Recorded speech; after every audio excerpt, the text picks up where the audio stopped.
What's good, ladies and gentlemen? Welcome to the Off the Dome podcast. This is Baller Nation. I'm your host, Yan Perron. Doing something a bit different. Gonna try with the camera. Let's see how it goes. The video quality will obviously be getting better, but I just thought, fuck it. Why not for today, in honor of the Lakers completely dismantling the Denver Nuggets. Let's just fucking do it.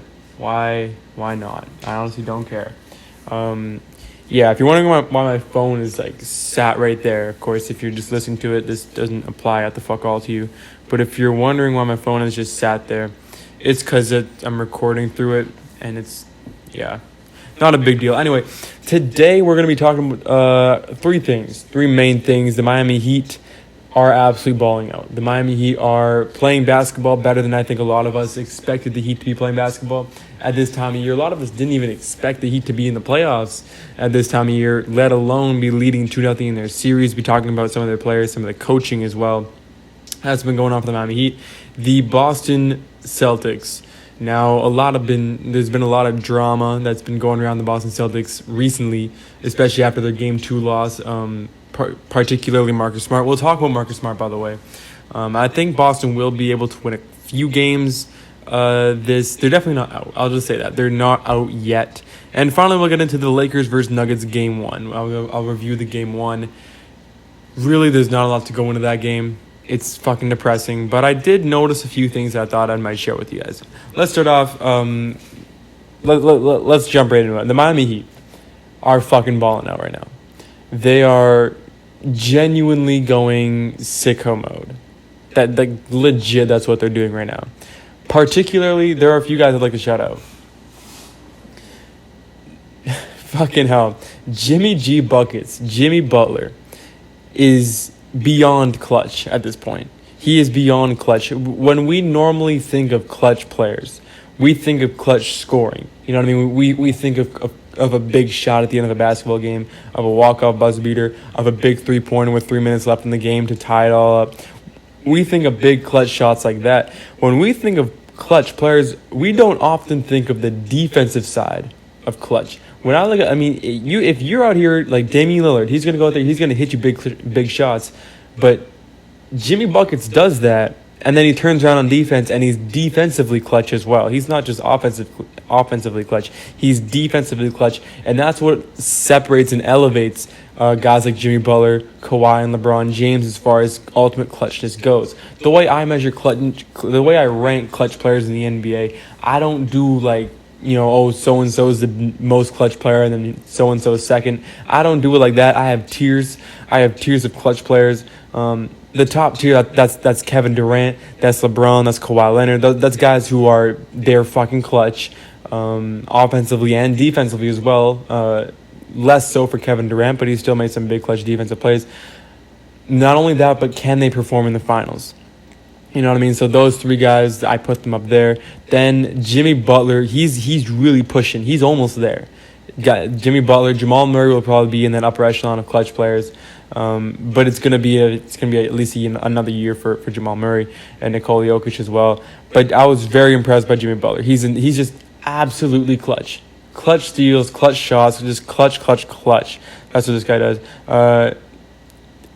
Jay Crowder and Goran Dragic as well. These two guys are the biggest X factors for the Miami Heat. They don't get enough credit at all. Goran Dragic is so underappreciated for the Miami Heat. It's genuinely getting a bit ridiculous. It's getting out of hand how completely underrated Goran Dragic is. He is such a saucy player. He's very difficult to guard. You can't guard him one-on-one. He always does the unexpected. He's not a conventional point guard. He's always got another trick up his sleeve, and he's hitting some really whack layups as well.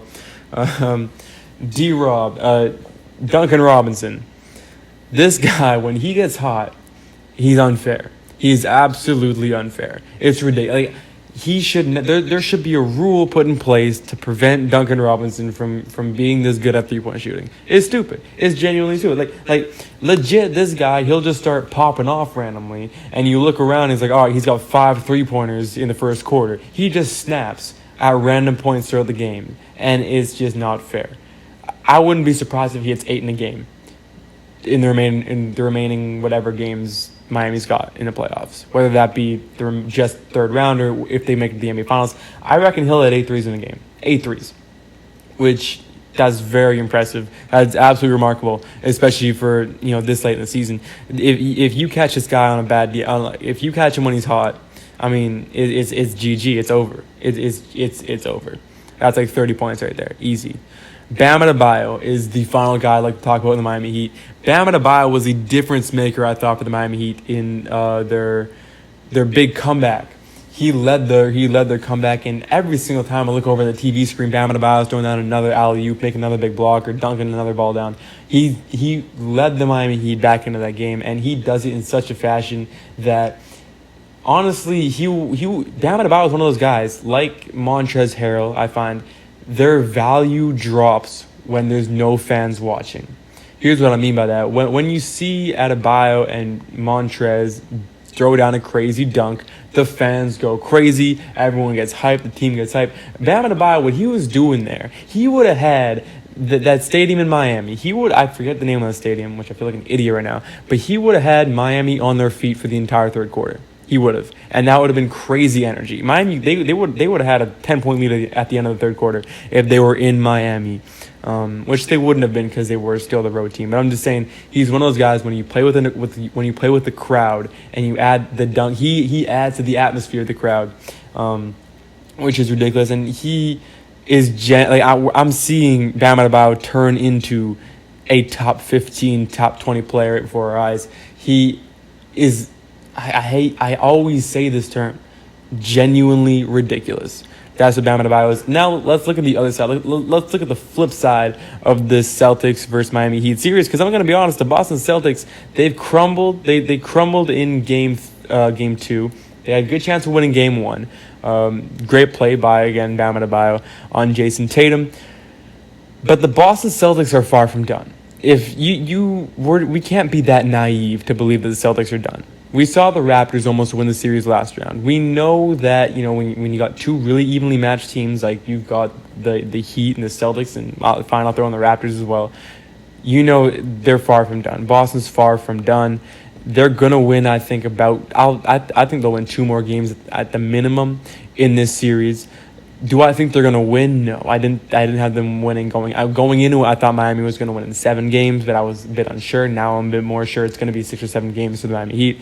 But Boston's far from done. Marcus Smart, there was a lot of drama with him yelling in the locker room after the game and everything like that. I think at the end of the day, that's going to be a positive for the Boston Celtics. Light a fire under their ass. It's a young team, and I'm happy to see that. Now, I don't really know what was said. I don't know how he said it.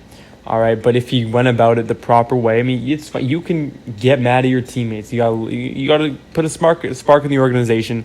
You can't just roll over. I like to see it shows that the young guys are turning into leaders right away. Now, I'm not going to call Marcus Smart a leader for yelling at his team, but it shows that he wants to be a leader. He wants the best for his team, and I think Boston going forward in the long run, that's going to really help them out. When you see young guys like Marcus Smart, if you see guys like Jaylen Brown, who, by the way, Jaylen Brown is clutch. He hit some massive threes for Boston. He missed a big one with about 20 seconds left in the game. The last one he missed was a big one that he could have hit. But he hit some massive threes for Boston. He really kept him in the game late in the fourth quarter there. But if you get guys like Marcus Smart, like Jason Tatum, especially Jaylen Brown, these young guys, when you start to see them have some passion, then they want to win, that's when you know that your organization is headed in the correct direction. And it's the last one I'd like to talk about for Boston is that it's time for Jason Tatum. All right, Tatum, step up. You're the superstar. You're not a superstar. You're the best player on the team. You're the star of the team. You've got superstar potential. Let's see you do it. Let's see. You're 22 years old. We've seen 22-year-olds. We've seen great 22-year-olds step up for their team in big situations throughout NBA history. Let's see if Jason Tatum's got it in him. All right. Let's see if he can get it in, because I think if Jason Tatum, if he can hit if he can get as good as his potential, I think is, he will get into the upper echelon of all-time great Celtic players. Boston, historically, they draft players and they keep them there. You know, they're great players. They were all drafted by Boston. They were kept there. Guys like Kevin McHale and Larry Bird and Paul Pierce, and if you go way back, Bill Russell and Cousy and those guys. Jason Tatum, he's got the opportunity to become an all-time great Boston Celtic, and I think he can. I mean, he's already started that, but he can add to that. And when we eventually look back on his legacy, we'll look back at the 2020 NBA playoffs and say Jason Tatum, he clutched up when the Celtics were down 0-2 against the Miami Heat in the third round. Now let's move on to the Lakers and the Nuggets. I've said many times that the Lakers, I think, are going to win the NBA championship. I've just started recently saying that after the Rockets got eliminated. And now that I've seen the Nuggets are in the third round, not the Clippers, I said Lakers in 4 before the series even started. The Lakers are going to win. They're going to win in 4 games against the Nuggets, and I think they'll sweep the finals too. It's going to be 8 more games left for LeBron, or 7 more, I guess, now after Game 1. 7 more games left for the Lakers. Nice and easy. I mean, it's not going to be easy, but it's going to be... it's going to be sweeps. Sweeps. That's what it's going to be. They're still going to have to work hard. They're still going to have to ball out. It's going to be sweeps, though. Get the brims out. Anthony Davis, he's kind of my pick for... LeBron's my pick for Finals MVP, just because I think they're just going to give it to LeBron. I don't know if he'll... Anyway, that's let's not talk about the finals yet, because Denver, they never do give up. Dwight Howard, I think I'd like to mention. Shout out to Dwight Howard, who balled out in this game. He played 15 total minutes against the Houston Rockets in that 5-game span. Today he played 16 minutes. He balled out for the Lakers in a big way. LeBron James near triple-double. That's almost expected of LeBron James at this point. I mean, he's off the charts. 12 assists, I think it was. And Anthony Davis led the way. AD completely dominated Nikola Jokic in the post, as I thought he would. Or not just Jokic in the post. He got Jokic in foul trouble. Denver, they really shot themselves in the foot in the second quarter. When you get Jamal Murray at 3 fouls in the second quarter, you get Jokic at 3 fouls in the second quarter. Jokic had 4 fouls early in the third quarter. You're in foul trouble. It was the second quarter fouls, I think, that really let the Nuggets down, because they were hanging around for the first quarter. Ridiculously high scoring at the beginning of the game as well. It was like both teams were shooting like